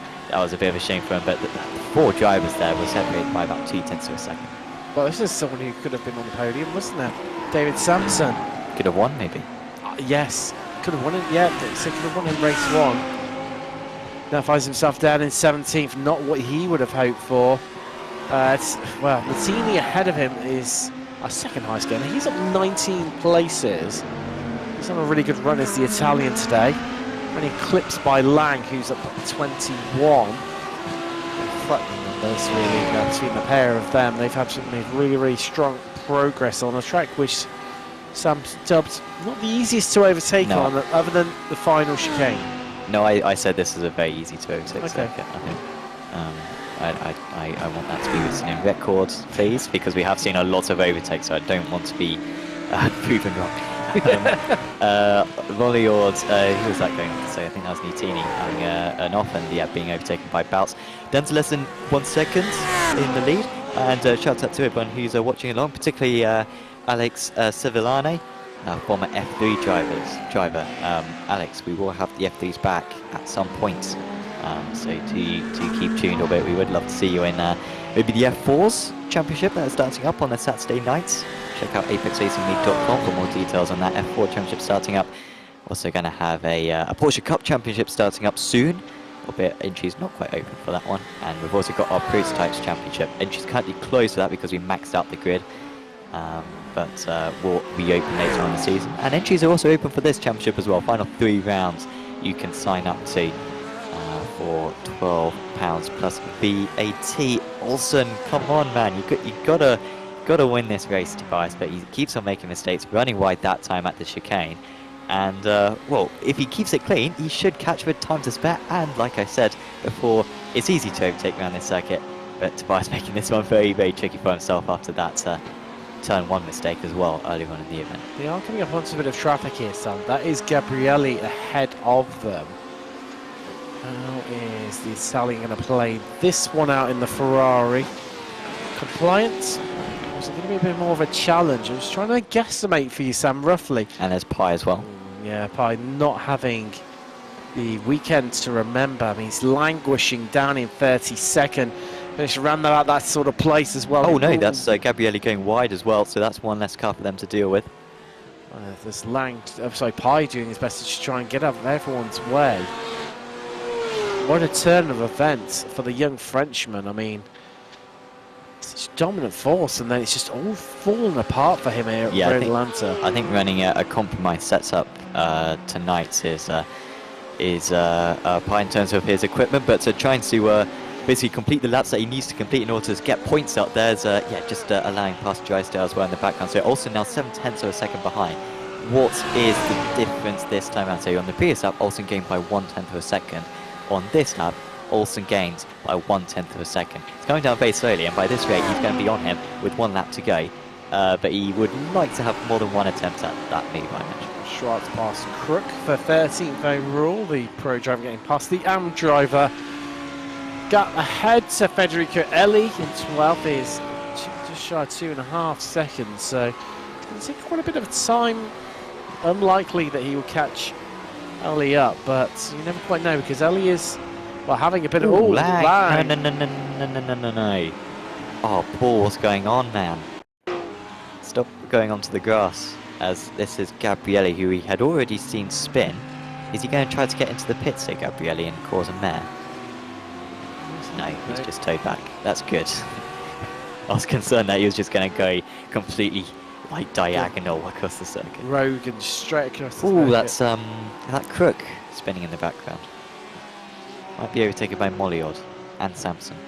Could be, so. I like that livery. It's an excellent livery from Crook. Yellow. We can see it a while away. It's got the Apex Racing Academy logo on it, which doesn't make you go any faster, but it does buy you some bias. He's got 2 Apex Racing Academy logos on it. He's getting so much bias. Double money. Brilliant stuff. Disappointed by the Fantech. Yeah, that goes down a little bit. Yeah, so I think that accounts for one of his Apex Racing Academy logos. Cancels that one out. But up in front, with 6 minutes, well, just under 6 minutes remaining, Olsen is 4 tenths. Actually, make that nearly 3 tenths behind Triccoli. It is game on in the battle for the victory. Can Triccoli hold on for these latter stages? This is what happened to Lang, and just lost the rear end by himself. Do you think he's just overcooked those tyres a bit somewhere? He's been pushing for so hard and, you know, making those overtakes, not being on the racing line? I feel like I've made that mistake many a time. It's a very satisfying corner turn one when he gets it right, but it's very tricky to get the turning point just correct, and the camber slightly unusual. So yeah, that's part of the reason why he spun there. Now let's see what the straight line speed is like between these two. Looking quite good for Olsen. He's making up a decent amount of time. I think they're actually quite even down the straights, and of course that slipstream effect will help out Olsen. So here he is. He's caught much more than 1 lap to go, and he's going to have a few cracks at this apple as he takes a slight prod at the back of Triccoli's car. That's going to help Triccoli, helped his acceleration slightly and slow down Olsen. And so we've got 5 minutes to go. Now, how long can these two battle before Drysdale gets involved, however? And we do know that Drysdale's got an excellent car down the straight. So, you know, if these two battle too much, then Drysdale might be past the pair of them on the last lap. Down from the helicopter at the battle for the lead. 3.5 minutes remaining here at Road Lantern Race 2. Who will come out on top? Place your bets now. Will it be Triccoli, the Italian? Or will it be the Swede with Olsen? Porsche versus Audi. 2 German brands going at it for top honours here from the Apex Racing League GT3 trophy from Road Atlanta, round 9. Good exit for Olsen.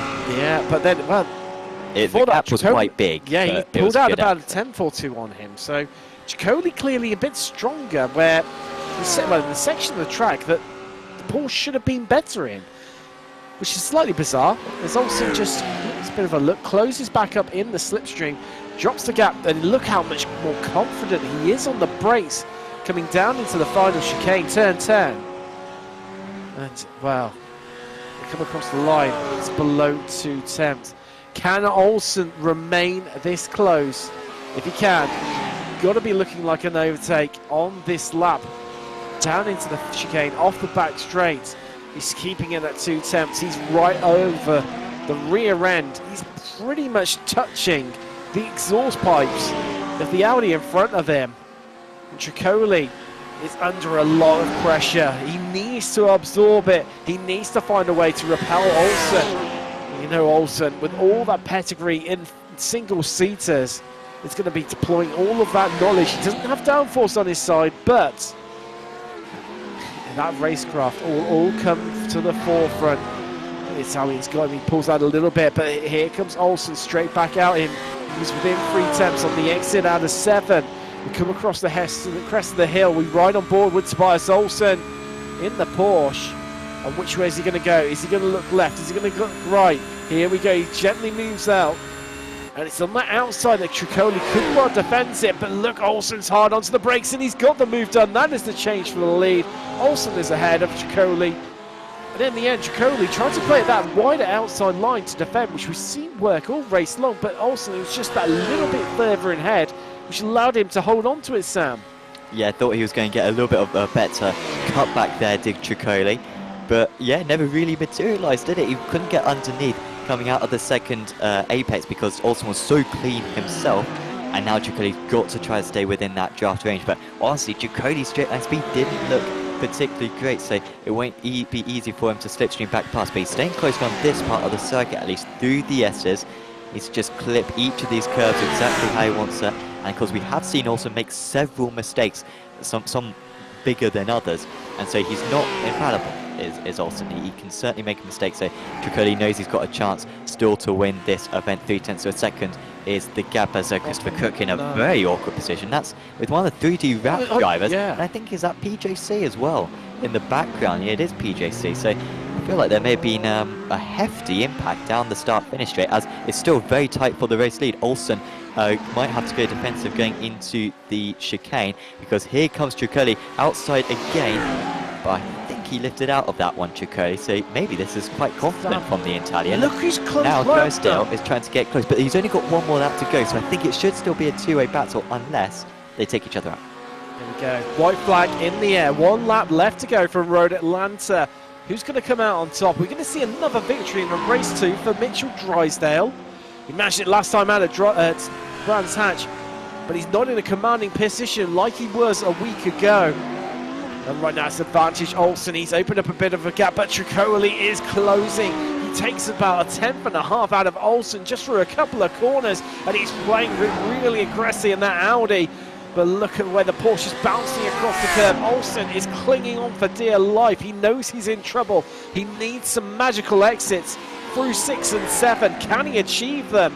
They are coming up onto a back marker, and that could play into Olsen's hand, because he could just get enough slipstream off them. And he's got a slightly better exit, and that is Clist ahead of him.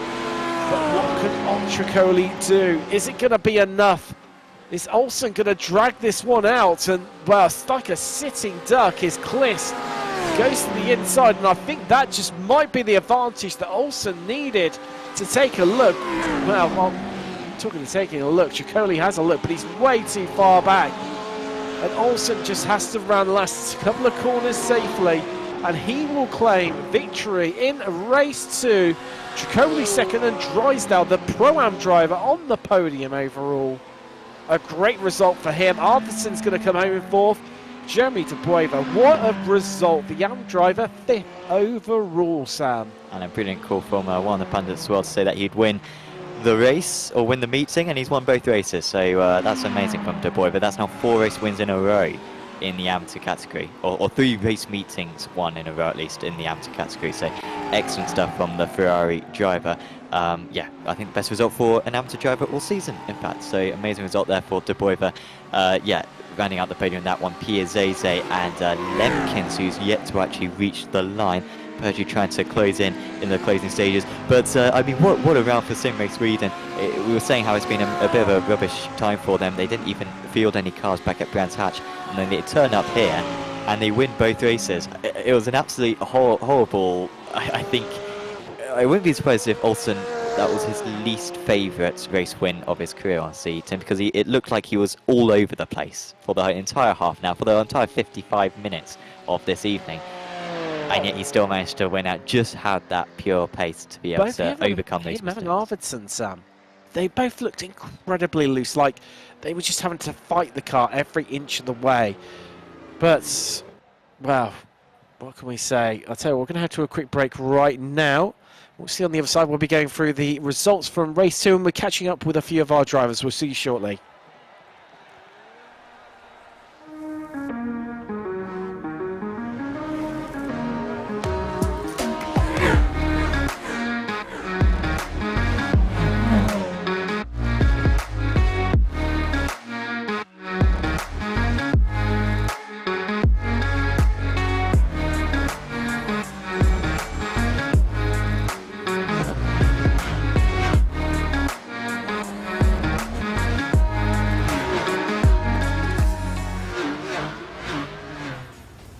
Are you struggling for consistency in your sim racing? Does your iRating look like a roller coaster? If so, we have good news for you. The way to get more consistent is to first understand what you're doing differently than the professionals. And VRS is the answer. With our competitive subscription, you will have the telemetry, setups, tutorials, and everything else you need to fully analyze your driving. Our data packs and the ability to compare your driving with the best in the world will show you exactly where to adjust your inputs, change your driving line, and shave seconds off of your lap times. And our powerful and precise Direct Force Pro wheelbase and precision pedals are being used by some of the world's best drivers. All these champions agree that VRS hardware is not just the best on the market, it's also priced well below the competition. So if you're looking to upgrade to direct drive and the best pedals in sim racing, VRS is your answer. If you want to get better, get faster,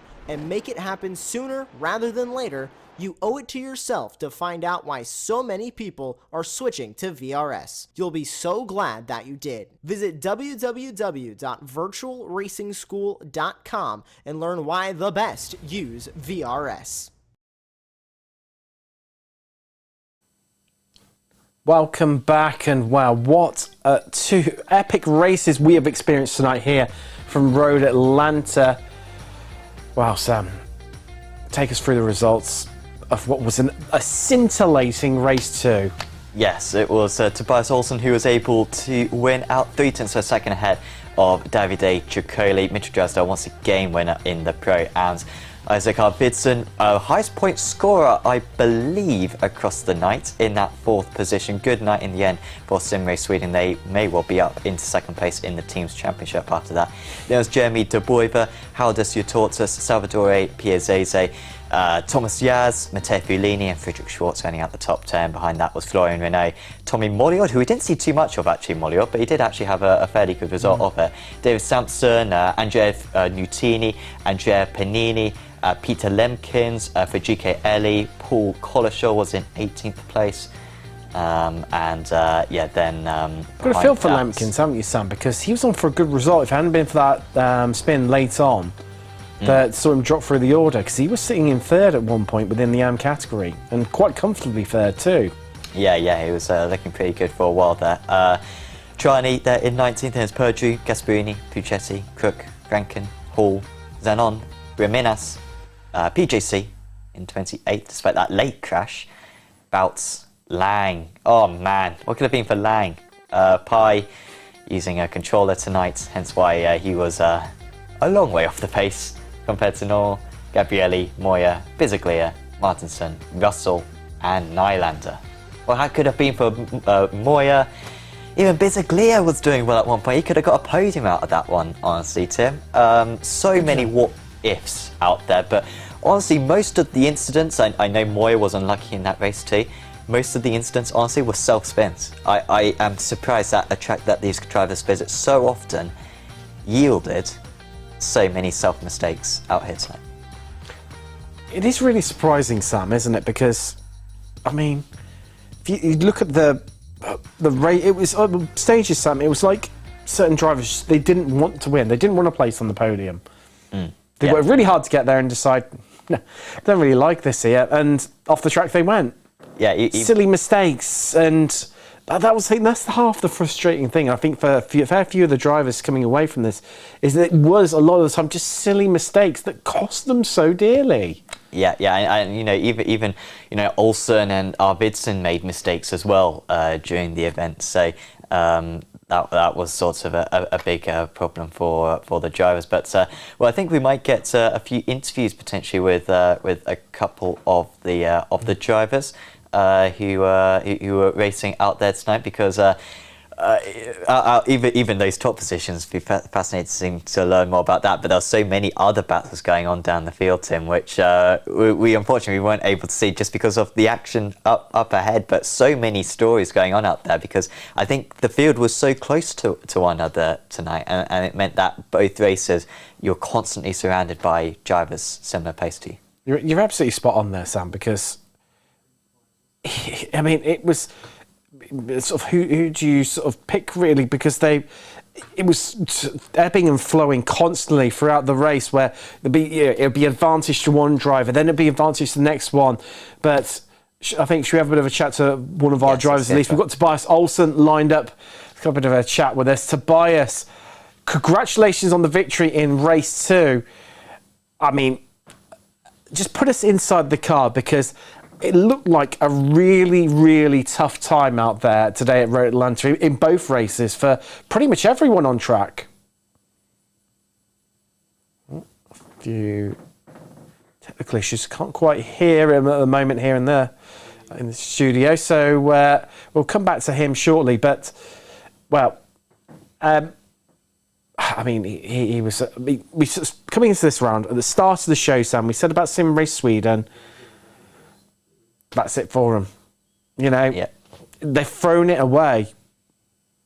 In the space of 90 minutes, it's flipped on its head. It's gone completely the other way, guys. They've got a small chance maybe at the championship now. It's a possibility. So you know, it's a possibility for Olsen to be able to bring himself back into play, and for Sim Race Sweden as well, on the most part, to be able to bring themselves back into contention. Certainly P2 in the teams championship, I think they're probably up to that position now, after dropping down to, I think it was 5th position. Correct, Sam. Going into this round. And so yeah, absolutely terrific turn of fortunes for them. They'll be absolutely delighted with that. Unfortunately, I don't think we're going to be able to have any interviews with any of the drivers, which is a little bit of a shame. But yeah, I mean, so many stories coming out from this round. And Oscar Pai being able to score points tonight, Tim. I think he wasn't able to be at his rig tonight, so he was basically just having to take part in the race in whatever capacity he could. He was using an Xbox controller or PlayStation, you know, exactly. Or other manufacturers are available, and third-party controllers. A DS3 maybe, I don't know what he had. But he, fortunately for him, Paul Lang had an absolute mare. So it's sort of been able to reduce the damage for Oscar Pai, because it was looking really dangerous for him, but he'll be so thankful that his nearest championship rival wasn't able to take a big chunk out of him. Well, and as well, for Pai, it's where he's had so many good rounds, this actually now improves what his worst score was, if that makes sense. So it sort of brings him up a little bit. So although it looks like it was a disaster for him today, it's actually a bit of one in the bank here, really, that's could well help him out come the end of the season. But let's talk about Pro-Am quickly. We've got a few technical issues, so I don't think we're going to hear from any of our drivers, unfortunately, tonight. But we'll just cover the other categories. Mitchell Drysdale we might try one of them shortly. Well, actually, no. We can hear from Tobias now. Hopefully, Tobias, can you hear us in the studio? Fingers crossed. And I'm not hearing a response from unfortunately not. So that sounds like no, unfortunately. A few technical issues experiencing here right now. But yeah, just talking about Pro-Am, Mitchell Drysdale, you said coming into the show, I said he's probably got nearly one hand on the trophy. You said he had one hand and 4 fingers. Well, I think those 4 fingers are definitely firming a firm grist piece. I don't want to put the commentator's curse on him and say he's got all 5 fingers or 4 fingers and 2 thumbs on that trophy, because it's not over until it's over. But I mean, yet again, another 2 astounding performances. Wins overall in both races, so wins in category in both races, but also a 4th overall and a 3rd overall tonight, Sam. You could, for a Pro-Am driver, you couldn't really, in reasonable terms, ask for any more than that. Yeah, he was very consistent as he's always been. Well, we're going to give it another go. First time lucky. Tobias Olsen. Well, I've said first, asked if he's there. Yeah, maybe it's me. Maybe it's you, Tim. Maybe. Tobias, can you hear us? Unfortunately, No. we cannot hear Tobias, so it wasn't you, Tim.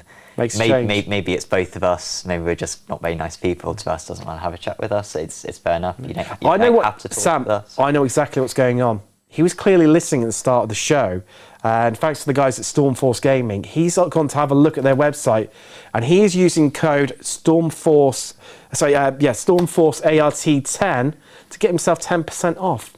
That could well be what is happening. You got into the interview waiting area, and all of a he's sudden, seen this wow. lovely PC behind us here. He could All save this RGB £500. running, looking absolutely gorgeous, and yeah, I think that's exactly what's happened here. Yeah. I mean, I had to stop you from not going back into the studio myself. So it's very understandable. But I'm sure we'll have a chat with Tobias. He's always up for a chat next week. Definitely. So we'll be happy to mention this. AMS. Let's talk about AMS quickly. I mean, any which way between them. Piazzese, and a good race too for him. Really, really. I mean, we talk about Mitchell Drysdale and the success he's having. I think we neglect, because he doesn't finish really high up overall, but he's so dominant with the AM category. Salvatore Piazzese, yeah, again, another great round from him. And we talk, you said about 1 hand and 4 fingers for Mitchell Drysdale. I think it's nearly the same here in AM for Salvatore Piazzese, the Italian. Yeah, it's looking very good for Piazzese. It wasn't a fantastic race 1, but was able for race 2. As we're going to try once again. Tobias Olsen, can you hear us? Yeah, I hear you. There we go. Nice. 4th time lucky. Stuff. Thanks to those behind the scenes for fixing that for us. Tobias, that seemed... I was saying, was that the most stressful race win that you've ever had? Because it looked like not only were you battling 36 other cars, but you're also battling your own car a lot. It seemed like both your and Isaac's car were very leery tonight. It was tricky to stay on circuit. Yeah, I had to fight the car practically the whole race, sliding around, but it was quite fun. And it was good to be back after 3 races away or something. Some personal stuff in the way, but it feels good to win a race again. It was a while ago, I think. So, yeah, feels good. Absolutely. I mean, can you identify what those sliding elements were about the car? Because it seemed like everyone was struggling out there. I mean, we saw so many drivers make self mistakes. Do you think it was just a natural aspect of the track that was causing the issues, or do you think it was something specific about your setup which was making the car tricky to control? I think it's a mixture of track and setup. But I mean, the track is quite hard to drive, especially in corner 2, 3, 4, the big curbs, and yeah. But I managed to survive, so. Definitely. And does it feel extra sweet to win this race after what happened at Indianapolis? I mean, the fact that you haven't won a race this season is crazy. The fact that Sim Race Sweden, I don't think going into this round, had won a race themselves. So true. It must be super satisfying for yourselves to get not only 1 win, but 2 wins. Yeah, I'm happy for Isaac and the team as well for 2 victories tonight, so really good. And yeah, after Indianapolis there, I really thought I had a win, but yeah, we all know what happened there, so. Well, on to the next one, I guess, so yeah. Definitely, and of course it's Manu Core next time out. I mean, have you driven that circuit in any other sims, or will that be a completely new experience? No, I've done a lot of races in R Factor 2 there, like 7 years ago maybe. So I know the track at least. So it's a cool track. It will be fun. Excellent. Well, it's a little bit more experience than some of your rivals, so hopefully it will be useful. Is there anyone you'd like to give a shout out to, Tobias? Yeah, Simray Sweden and Isaac, my teammate, and Mattis as well. He had a hard night, but shit happens. See you next round. Excellent. Well, thanks for having a chat with us, Tobias, and yeah, best of luck next week. So Tobias Olsen with what felt like a very well-earned interview, and yeah, interesting to get his feedback. I mean, not only the car being tricky, but I think really echoing what many of the drivers will be saying, just it's a very tricky circuit, particularly that first part of the lap. If only he'd been to Apex Racing Academy to get him set up. Yeah, exactly. It might have been a bit more stable for him. David Sampson, he was stable as anyone. He was. So, what setup was he using, Sam? Exactly. An Apex Racing Academy one. Enough said. Let's talking of Italian manufactured cars from the Ferrari within Pro-Am, our championship leader, and a dominant display as far as Pro-Am goes. And a podium overall to boot, 2 wins, Mitchell Drysdale. I mean, I did wonder, had you peaked last week at Brands Hatch when you took that victory overall? Was that peak prime Mitchell Drysdale? But another weekend, and it's another. You're on the podium overall yet again. Seems to be something about race 2 that really works for you. Well, I think it's a victim of circumstance a bit too, right? Like last week, I pushed for the overall win just because of the people around me, and this week was kind of more of I knew where I stood class-wise. I knew what was worth pushing for and what wasn't. A couple precarious situations that I would have preferred to not be in, but around Road Atlanta, you really can't avoid some of the chaos. So yeah, I was able to like I say every time we have this interview, that I just try to stay clean and have consistent pace, and I was able to do that again. And we spoke to Tobias Olsen. He was saying that he's really struggling with the car and it being really loose and across the curbs. You seem to be one of the drivers that seem to have a bit more, look, well, from the commentary brief at least, it looked like you were a bit more comfortable and you weren't experiencing that, or was it deceptive and you were actually fighting with the car? Well, I played a lot with Rake over the week, getting a setup ready, and I spent half the laps I was doing, maybe 85-90% of my pace, and then the rest kind of pushing as much as I can. And I just found the risk on some of the curbs and trying to get every 10th. I found wasn't even faster. I found there's just a couple corners where you can bounce yourself into a wall or spin out. So I spent both races, driving not at my full pace, and you could probably see it with Tobias. He was probably 2-3 tenths faster than me when he was pushing, and yeah, I just didn't have anything to risk, nothing to really gain, and I struggled with the left sides in practice, and so it was also a bit of tire management too. But yeah, the car was stable. I was happy with the setup that I made for it. I was expecting a little bit more trouble, but yeah, I was able to keep the tires at a good temp. Manicourt in a week's time. Looking forward to it. Much experience on it, or is it going to be? Haven't driven a lap. A lap. We'll find out. I mean, I watched a lot of the VRS streams to kind of get a bit of a glimpse into kind of some strategy and lines and stuff. So we'll see if I can remember any of that. Audi's kind of dominated that week, but we'll see. I go in every week thinking it's going to be chaos and I'm going to be off pace, but we'll see what happens again. Wow. We'll look forward to seeing how you get on and whether there's a slight chink in the armour of Mitchell Drysdale or if it's going to be another dominant display for yourself. Congratulations on your double victory and your podium overall. We'll see you in a week's time, Mitchell. Yeah, cheers, guys. That could be interesting. Never driven a lap around Manicourt. Well, he's in for a treat. He is. A very good circuit, as we're now going to get an interview with one of our other Sim Race Sweden drivers. Our Race 1 winner, Isaac Arvidsson, joins us in the commentary box now. Isaac, have you ever had such a big crash in a race and yet still gone on to win it? No, I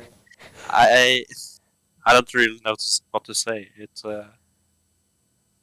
I just lost it, and the wall was there, so I just went right into the wall and actually broke my steering. So I had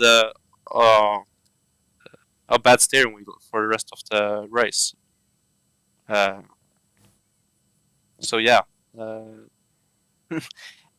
Yeah, I mean, it was fantastic defense from yourself, because I was saying how really those 4 or 5 cars who were lined up behind you all seem to have the pace on you, and yet you just seem to be able to hold on to it against David. So I've had one attempt, but he wasn't quite able to make it materialise. And then that race 2 seemed like quite a fun race for yourself, because you had some overtaking to do. How was it racing against those guys making up those places? Because I think you had to gain 6 places out there. I just saw Tobias flying through the field, so I was trying to copy him. But yeah, he was a bit faster than me in the second race, and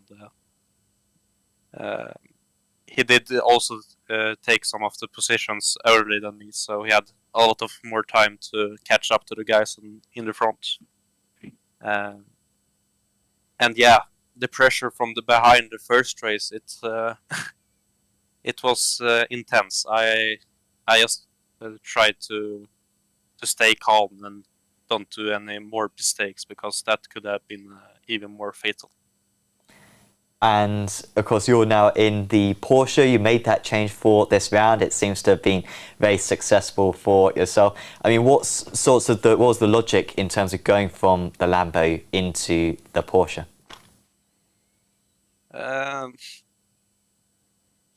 Really, it wasn't that.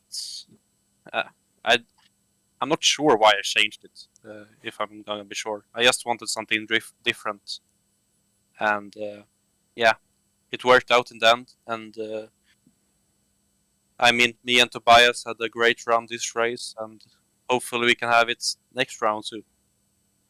Absolutely, yeah. It's hopefully a start of a few more race wins after breaking a duck tonight. Hopefully, yeah, we can see you guys claim a few more race wins for the rest of the season. Is there anyone you'd like to give a shout out to? Yeah, Simrace Sweden. Just give a shout out to those guys. And, awesome. Well, thanks for having a chat with us, Isaac, and best of luck at Manucore next week. Thank you. Isaac Arvidsson. I think we have one more interview. Jeremy de Boiver, I think is next. I do believe we've got Jeremy de Boiver. Well, Jeremy, what an astounding race meeting for yourself. Sam predicted in the build-up that you come away with a victory here today. Well, you didn't manage that. You picked up 2 victories. I mean, absolutely incredible. And then, of course, race 2, you're then in the, you make it inside the top 10, only just from race 1 overall. You're then on pole. What did it feel like being sat on pole overall for race 2? First of all, thank you for the wins, and it feels amazing. Then my first pole overall, it was a little bit stressy, but I don't want to race with the guys behind me, but because it was not my intention to be there, and so I just tried to let them pass, no fighting, and then I want to drive my own pace, because I had a lot of understeer with the car, so I want always stay on the clean road, and from that on I just want to make a good pace and go to the car to the finish, and P5 and P1 at the M class is amazing. Didn't expect that. Oh, definitely, it's the highest. I do believe it's the Mr. Stats Sam will correct me, I'm sure. It's the highest finish for an AM driver overall, isn't it? So. Certainly this season. Possibly even overall entirety. That's one for the stats book for you to have a look at. But even that, I mean, in terms of race 2, Jeremy, obviously you say that, you let the guys through because it wasn't your race to fight sort of thing. But how much do you have to manage that? Because equally, yeah, I understand why you're letting them pass, and I would have done the same thing. But equally as well, it's who do you pick and choose to let pass? Because obviously the more of them that are behind you, that's the bigger, more cars that's between yourself and second place in the AM standings during the race.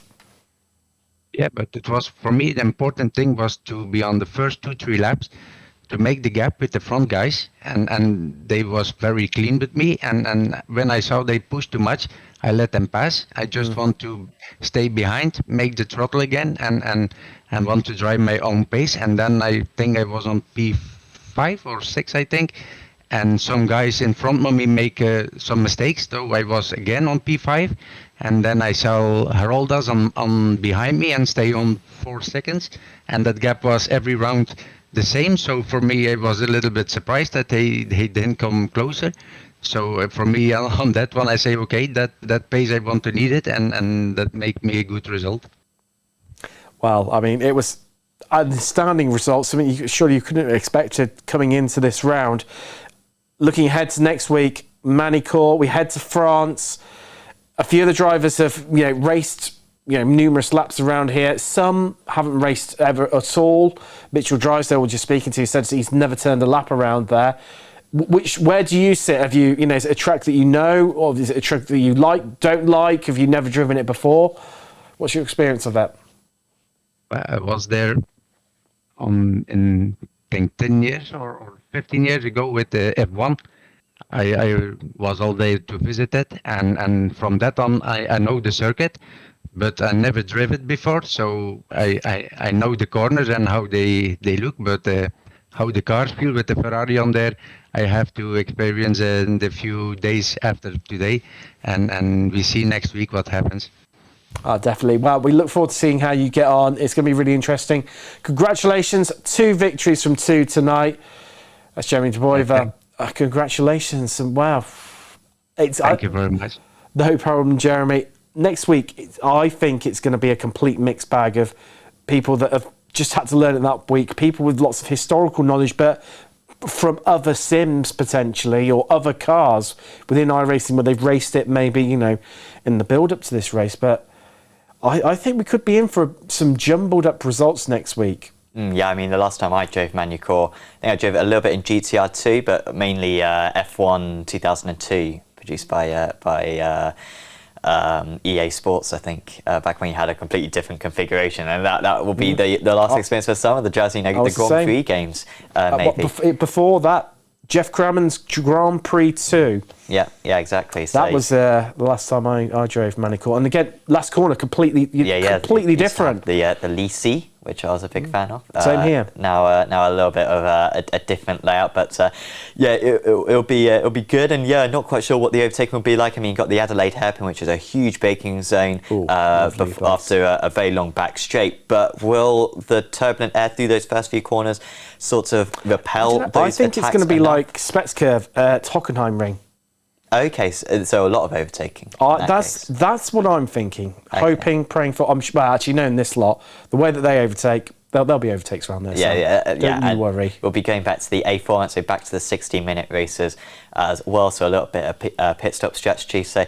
I think we'll learn a little bit when it comes to PES, so do check out the Apex Racing team stream on Twitch tomorrow, and Stormforce Gaming team stream as well, to learn a little bit more about Manicourt when the Porsche Cups visit that circuit. But we'll find out properly what happens in 7 days' time, Tim, for the third final round of the championship. And we say goodbye to America before we visit them in a couple of rounds' time for the end season finale. But wow, what a race it has been. Well, 2 races, in fact. Drama, excitement, unpredictability in an absolute abundance. And that, wasn't just one race. That was in the pair of them. We had underdog races and experiences, pro-ams on the podium overall, strong performances from the AMs. And it's like at times nobody wanted to win. Will it be the same in a week's time? Well, we'll find out. Make sure you tune in. I've been Tim Cox with Sam Fitzpatrick here from the Apex Racing TV studios. Thanks very much. Good night. We'll see you in a week's time live from Manicourt. Goodbye.